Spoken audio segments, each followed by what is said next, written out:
Saya sering mendengar istilah pejuang cuan atau ujung-ujungnya duit atau konsep eh, wirausaha itu cari duit, ngejar uang, bisnis soal uang. Sebenarnya kalau kita mau jujur nih, bukan cuma orang-orang di kalangan dunia kewirausahaan aja yang ngejar uang. Guru, tentara, dokter, pekerjaan-pekerjaan yang lain juga sebenarnya cari uang. Bahkan nih sebenarnya, kalau kita mau benar-benar cari uang, asal kita kerja di perusahaan yang benar, seperti misalnya dunia perbankan, kerja di bank dari nol, ngikutin proses, itu satu saat pada saat kita pensiun, mungkin duit kita jauh lebih banyak daripada jadi seorang pengusaha. Jadi di semua industri, semuanya cari uang. Nah, cari uang bukan hanya miliknya para pengusaha, bukan hanya topiknya para pengusaha. Cari uang itu adalah sebuah keharusan bagi mereka yang masih hidup. Maka kita mulai harus berpikir dengan cara yang berbeda, bahwa menjadi pengusaha itu semuanya adalah soal ujung-ujungnya duit. Nah, kalau kita paham tentang konsep itu, sebenarnya kita harus sadar ketika kita menjadi seorang pengusaha, kita memiliki resiko yang sebenarnya jauh lebih tinggi dibandingkan mereka-mereka itu.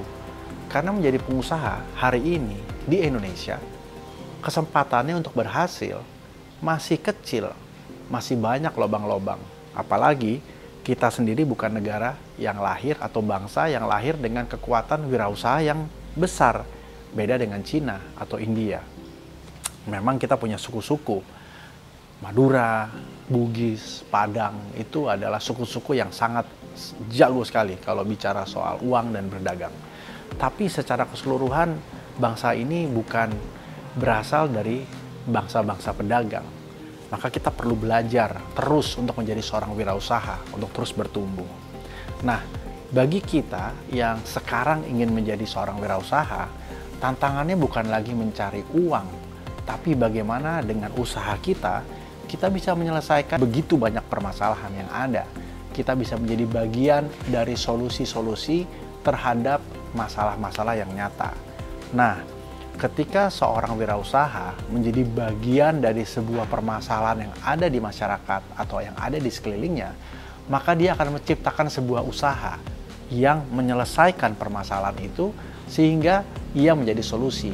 Nah, disinilah perbedaannya. Perbedaannya bukan fokus kepada uangnya, bukan fokus kepada cuannya, tapi fokus kepada solusi apa yang ingin dia selesaikan lewat bisnis dia, sehingga permasalahan itu pelan-pelan bisa mengecil atau bahkan menghilang. Nah, kita dengan 280 juta jiwa itu punya begitu banyak masalah dan begitu banyak problem-problem yang harus diselesaikan. Artinya apa? Artinya pengusaha kita di Indonesia memiliki begitu banyak peluang dan kesempatan untuk menjadi bagian dari solusi-solusi tersebut dan akhirnya menciptakan produk atau jasa yang memberikan dampak positif bagi masyarakat. Memang kemudian ujung-ujungnya uang, tapi ini berbeda sekali cara berpikirnya. Ketika kita berpikir untuk mencari uang, sama ketika kita ingin berpikir untuk menyelesaikan masalah, energinya berbeda. Energi untuk mencari uang, energinya akan selalu mencari untung rugi. Sementara energi untuk menyelesaikan masalah, energinya adalah kebaikan. Dan kekuatan itu yang akan mendorong kita untuk menjadi wirausaha yang lebih berakhlak, lebih tangguh, dan lebih ingin menjalankan ibadah kita sebaik-baiknya dengan menjadi seorang pengusaha. Oleh karena itu, mulailah berpikir untuk melihat wirausaha bukan sebagai hanya soal uang, tapi sebagai solusi kita, tanggung jawab kita sebagai warga negara untuk menjadi bagian dari kejayaan membangun negeri ini. Terus bergerak, terus berdampak bagi negeri.